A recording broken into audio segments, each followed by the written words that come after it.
What if the cops chasing drug lords were secretly running their own criminal empire? In Baltimore, the Gun Trace Task Force led by Sergeant Wayne Jenkins did exactly that. Task forces like this educate officers on tracing illegal firearms to curb violence, yet here, badges masked deeper rot. Wiretaps caught officers coordinating robberies and planting evidence, their voices betraying years of corruption. When Jenkins finally took the stand, his tone shifted from swagger to shame. Was his remorse truth or performance? This investigation exposes just how deeply organized crime can bury itself inside the badge. How does a decorated deputy turn the very evidence meant to protect citizens into a weapon of deceit?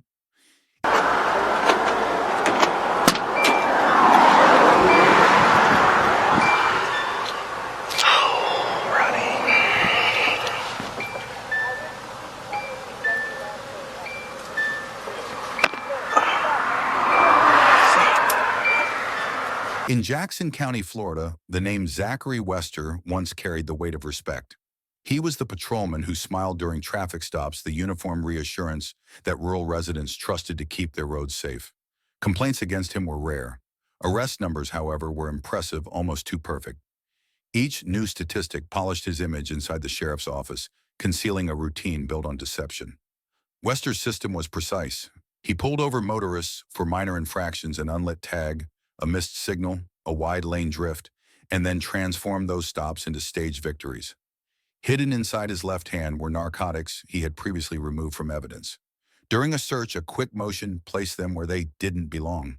The discovery that followed was delivered with calm authority, a small bag, a questioning tone, an arrest. For the victims, confusion warped into panic. For Wester, another successful bust appeared on the record. Drivers who swore their innocence faced a cruel irony. The person accusing them carried the badge of proof.